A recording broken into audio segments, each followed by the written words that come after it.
यदि आप लॉ पढ़ना चाहते हैं तो कहीं और क्यों जाना। हमारे ऐप को डाउनलोड करें और लॉ पढ़ें। नमस्ते सदा वत्सले मातृभूमि। आज हम लोग चर्चा करने जा रहे हैं कांग्रेस का हाथ देशद्रोहियों के साथ, और कब तक रहेगा और कब तक ये देश उनको माफ़ करेगा मैं समझ नहीं पाता हूँ। हम सबको मालूम है कि जम्मू कश्मीर में आर्टिकल 370 को डाइल्यूट किया गया, ख़त्म नहीं किया गया। आर्टिकल 35 कैपिटल ए को ख़त्म किया गया जो एक डिस्क्रिमिनेटरी आर्टिकल था। जम्मू कश्मीर के अंदर के लोग और जम्मू कश्मीर से बाहर भारत के लोगों के बीच में फ़र्क था। जम्मू कश्मीर के अंदर भी जो उस समय वेस्ट पाक रिफ्यूजीज़ आए थे उनको उसने कभी वहाँ डोमिसाइल नहीं लेने दिया। जो गोरखा वहाँ गए वहाँ कभी डोमिसाइल नहीं लेने दिया। महिलाओं को के ऊपर अत्याचार कभी नहीं रुके। वाल्मीकि जो सफाई कर्मचारी पंजाब से वहाँ गए आज से 60 साल पहले, उनको कभी वहाँ डोमिसाइल नहीं लेने दिया। ऐसे आर्टिकल 35 कैपिटल ए को ख़त्म किया केंद्र सरकार ने, और राज्य के अंदर महिलाओं, बच्चों, हिंदुओं और दलितों और जो पाकिस्तान से उस समय 47 के बंटवारे में आए ऐसे लोगों के साथ इंसाफ करने का काम 5 अगस्त सन 2019 को सरकार ने किया। और इन सब के पीछे केवल इतना ही नहीं, इसके अलावा भी बहुत सारे आर्टिकल्स ऐसे थे जिन आर्टिकल्स को जो प्रेसिडेंशियल ऑर्डर के नाम से जाने जाते थे, उन आर्टिकल्स में डिस्क्रिमिनेशन किया गया था। जैसे आर्टिकल 7 में एक विशेष संशोधन कर दिया गया था कि पाकिस्तान से जो लोग जम्मू कश्मीर में आएंगे, जम्मू कश्मीर राज्य को ये अधिकार होगा कि जम्मू कश्मीर राज्य उनको वहाँ की निवासिता दे सकता है, और वहाँ की निवासिता के आधार पर वो केंद्र की सिटीजनशिप ले सकते हैं, यानी कि नागरिकता ले सकते हैं। ऐसे पूरे के पूरे प्रेसिडेंशियल ऑर्डर, ऐसे लॉज जैसे राइट टू एजुकेशन वहाँ डिफंक्टेड था, राइट टू इंफॉर्मेशन वहाँ डिफंक्टेड था। बहुत सारे ऐसे कानून, एंटी करप्शन लॉज जो जम्मू कश्मीर में लागू नहीं होते थे, और जम्मू कश्मीर के हिंदुओं की भूमियाँ कैसे वहाँ कब्जा किया गया था, कैसे लैंड टू द टिलर्स वहाँ पर पास किया गया था। और अभी अभी रोशनी एक्ट, जिस पर मैंने 2 दिन पहले बात की थी, कैसे रोशनी एक्ट वहाँ पास करके हिंदुओं की ज़मीन और सरकारी ज़मीन को कब्जा करने का काम किया गया था। इन सब के पीछे आर्टिकल 370 था। आर्टिकल 370 वहाँ पर पूर्ण रूप से सारे प्रोग्रेसिव लॉज को लागू नहीं होने दे रहा था। नतीजा निकला कि केंद्र सरकार जब बैठी, उन्होंने 370 को डाइल्यूट किया। डाइल्यूट करने के बाद जो सबसे ख़ास बात आई वो ये थी कि वहाँ के जो पॉलिटिशियन थे, जिनकी वजह से ऐसा हमेशा कहा गया कि जिनकी वजह से सब कुछ गड़बड़ी वहाँ पर होती है, ऐसे पॉलिटिशियंस को उस समय नज़रबंद कर दिया गया था। कोई 1 साल बाद छूटा, तो कोई 8 महीने बाद छूटा, तो कोई 14 महीने बाद। अभी महबूबा मुफ्ती छूटी।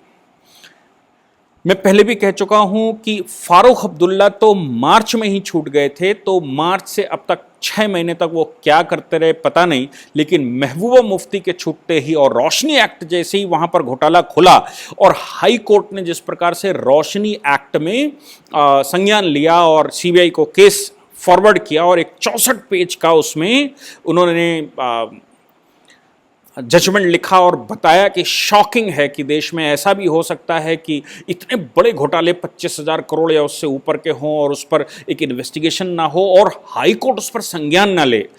ऑनरेबल जस्टिस गीता मित्तल ने उस पर संज्ञान लिया और सीबीआई को केस फॉरवर्ड किया, और साथ में जम्मू कश्मीर की एंटी करप्शन ब्यूरो को ये आदेश दिया कि वो सारे के सारे डॉक्यूमेंट सीबीआई को तत्काल सौंप दें। सीबीआई ने भी तत्परता से दूसरे ही दिन वहां पहुंचकर वो सारे डॉक्यूमेंट कलेक्ट किए। और क्योंकि ऐसा ना हो कि उनको नष्ट करने का समय, उनको फेरबदल करने का समय जम्मू कश्मीर को मिल जाए। हम सब जानते हैं कि जम्मू कश्मीर में 2 बार वहां की आर्काइव में आग लगाई गई शेख अब्दुल्ला के टाइम पर।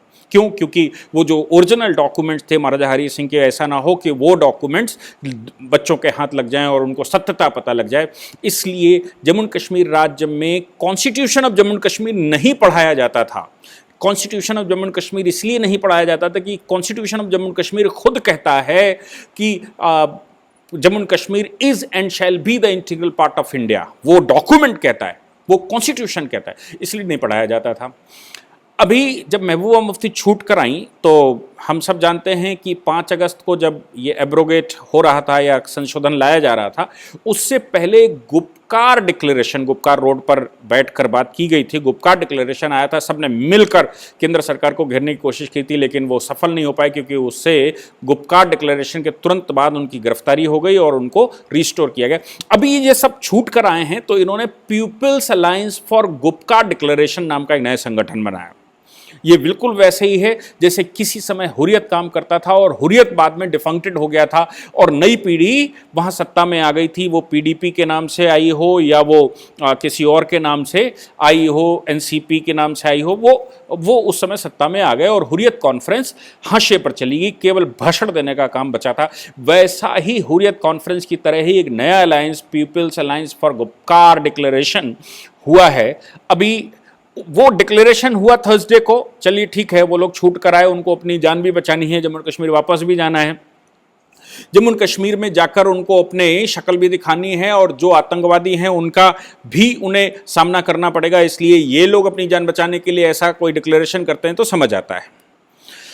गुलाम नबी आज़ाद, जो कि मैंने कल भी कहा था कि जो उस समय रोशनी एक्ट में जब लैंड बढ़ाई गई 10 कैनाल से बढ़ाकर उसको जब 100 कैनाल किया गया, तो फिर वो गुलाम नबी आज़ाद उस समय सत्ता में बैठे हुए थे और गुलाम नबी आज़ाद के ऊपर भी बहुत सारे क्वेश्चन मार्क लगाए गए। तीनों पॉलिटिकल पार्टियां, चाहे वो कांग्रेस हो, एनसीपी हो, पीडीपी हो, सभी के ऊपर सभी के अधिकारी और पॉलिटिशियंस उस रोशनी घोटाले में इन्वॉल्व थे, जिसमें हिंदुओं को वहां से बाहर निकालकर उनकी ज़मीनों पर कब्जा किया गया था और जो कब्जेदार थे उनको वो ज़मीनें लिख नहीं दी गई थी और ये कहा गया था जो भी कब्जे में है जिसके ज़मीन, वो उसका ओनर हो जाएगा कुछ 100 रुपए जमा करके। इतने बड़े घोटाले के बावजूद ये सब बाहर आकर ऐसा अलायंस करेंगे, ये स्वाभाविक है क्योंकि इनको अपने प्राण बचाने हैं और इनको घोटाले से भी बचना है। घोटाले से अगर इनको बचना है तो फिर इकट्ठे होकर ही कुछ इस प्रलय से उनकी सेफ्टी हो सकती है। मोदी नाम का एक प्रलय हिंदुस्तान की सत्ता पर बैठी हुई है जो प्रलय लेकर आती है और समाप्त कर देती है दुश्मनों को।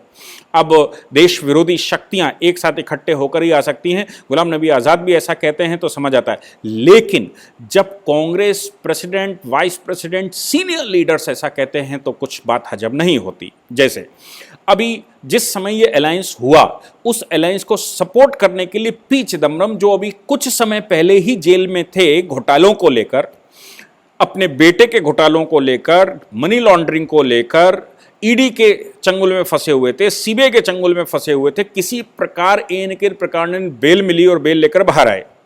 जैसे ही बेल लेकर बाहर आए तो कुछ भाषणबाजी की, लेकिन हाशिए पर जा चुके थे। पर उनको अब मौका मिला। People's Alliance for Gupkar Declaration को कांग्रेस ने कहा कि हम जम्मू और कश्मीर में आर्टिकल 370 को पुनः वैसा बहाल करने के लिए प्रतिबद्ध हैं और हम इस अलायंस के साथ खड़े हुए हैं।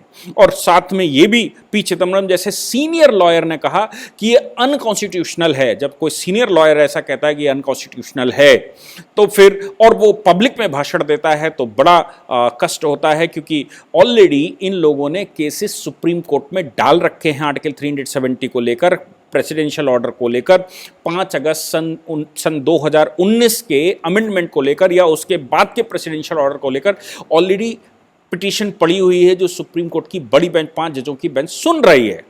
उसके बावजूद पब्लिक अलायंस में ये विश्वास करते हैं और ऐसा कहते हैं कि जम्मू कश्मीर के लोगों के साथ हैं। जम्मू कश्मीर के लोग तो इनके साथ नहीं हैं, ये ज़रूर जम्मू कश्मीर के कुछ आतंकवादी संगठनों के साथ होंगे, कुछ अलगाववादी संगठनों के साथ खड़े होंगे। कांग्रेस को ऐसा शोभा नहीं देता। इन्होंने 70 साल नासूर बनाकर रखा उस एरिए को।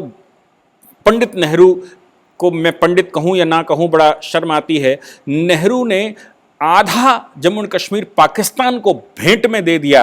महाराजा हरि सिंह को कमांडर इन चीफ नहीं बनाया, उनको स्टेट छोड़ने के लिए मजबूर कर दिया। एक देशद्रोही शेख अब्दुल्ला को वहां का प्रधानमंत्री बनवा दिया और उसके बाद उस राज्य की जो छीछा लेथन करवाई शेख अब्दुल्ला से, वो इतिहास गवाह है कि पूरे देश उसको लेकर भुगत रहा है। और वो अभी तक पूरे देश में समस्या खड़ी हुई है। जम्मू कश्मीर के हिंदुओं के साथ समस्या, लाखों लाख हिंदू उसमें मारा गया, लाखों लाख हिंदू रातों रात जगह छोड़कर आया, उसकी ज़मीनें चली गई, उसका घर बार द्वार चला गया, उसकी बहनें बेटियां चली गईं। और उस पर एक एफआईआर भी नहीं हुई। लेकिन पी चिदम्बरम, राहुल गांधी और कांग्रेस जिस तरह से उनका सपोर्ट कर रही है, अभी भी सपोर्ट कर रही है, एक डेढ़ साल सवा साल होने के बावजूद, ये बड़ी शर्मनाक बात है।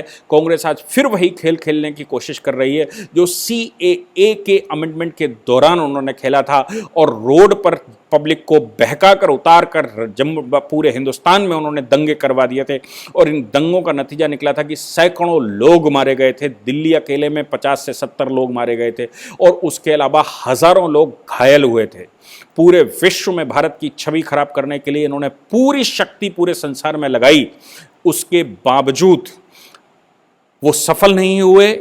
मोदी जैसी प्रलय उनको बहा ले गई, योगी जैसे प्रशासनिक चीफ मिनिस्टर उनको बहा कर ले गए, उन्होंने कड़ाई से अपने नियमों का पालन करवाया। लेकिन शर्म तब आती है जब कांग्रेस बारंबार, चाहे वो बेंगलोर के दंगों में शामिल हो जाए, चाहे वो जम्मू कश्मीर में फिर से ये आतंक फैलाने के लिए तैयार हो, वो कोई ना कोई एक प्लेटफॉर्म देश में ऐसा खड़ा कर देते हैं जिससे कि देश के विरोधी लोग रोडों पर उतर आएं और देश को अस्थिर कर दें, देश की प्रोग्रेस को रख दें। जिस प्रकार मोदी सरकार ने कोविड के वायरस को कंट्रोल किया है, जिस प्रकार देश को सेफली निकाला है, देश की जनता को जिस प्रकार भोजन पानी दिया गया, और उसके बावजूद आईएमएफ की रिपोर्ट कहती है कि भारत की जो प्रोग्रेस है वो 8% या 8.5% अगले साल रहने वाली है 2020-21 में। ये सब कुछ कांग्रेस को हजम नहीं होता, और कांग्रेस सदैव द्रोहियों के साथ खड़ी होती दिखाई देती है, चाहे वो जेएनयू के नारे लगाने वाले लोग हों, अफजल हम शर्मिंदा हैं, तेरे कातिल जिंदा हैं, भारत तेरे टुकड़े होंगे, इंशाल्लाह इंशाल्लाह। उनके साथ जब राहुल गांधी खड़े होते हैं, केजरीवाल जैसे लोग खड़े होते हैं, ऐसी सिचुएशन बार बार भारत में क्रिएट होती है और कांग्रेस सदैव उनके साथ खड़ी होती है। 70 वर्ष में कांग्रेस ने जो भारत का हाल किया वो अभी भी नहीं सुधर पाए, और अभी भी भारत का भला किसी भी हालत में देखना नहीं चाहते। इससे ज़्यादा शर्मनाक कुछ नहीं हो सकता। मुझे लगता है कि भारत सरकार को सबसे पहला स्टेप ये लेना चाहिए कि कांग्रेस के लीडर्स को जिस प्रकार से ये स्टेटमेंट देते, सबसे पहले इनको ही जेल भेजनी चाहिए, नहीं तो इनको भी कहीं आइसोलेशन में रखना चाहिए, नहीं तो इनको भी नज़रबंद रखना चाहिए। ऐसा 20-30 साल तक अगर नज़रबंद रख दिया जाए, इनको मर खप जाएंगे, उसके बाद कोई पूछने वाला नहीं कि संसार में क्या हो रहा है, इस देश में क्या हो रहा है। इसलिए मुझे लगता है कि आज की तारीख में कांग्रेस का ये स्टेप भारत के लिए बहुत बड़ी मुश्किलें तो नहीं ला सकता, लेकिन अस्थिरता में ये योगदान ज़रूर देते आए हैं और फिर दे रहे हैं और फिर देंगे। इसलिए इनके खिलाफ पूरे देश को सोचना पड़ेगा कि हम इनका सलूशन क्या निकालें। Thank you. इस पूरी ऑर्गेनाइजेशन को चलाने के लिए आप नीचे डिस्क्रिप्शन से हमारे ऐप को डाउनलोड कर सकते हैं, जिससे कि लॉ स्टूडेंट्स को, लॉयर्स को और आम आदमी जो लॉ जानना चाहता है वो पेड क्लासेस का लाभ ले सकता है।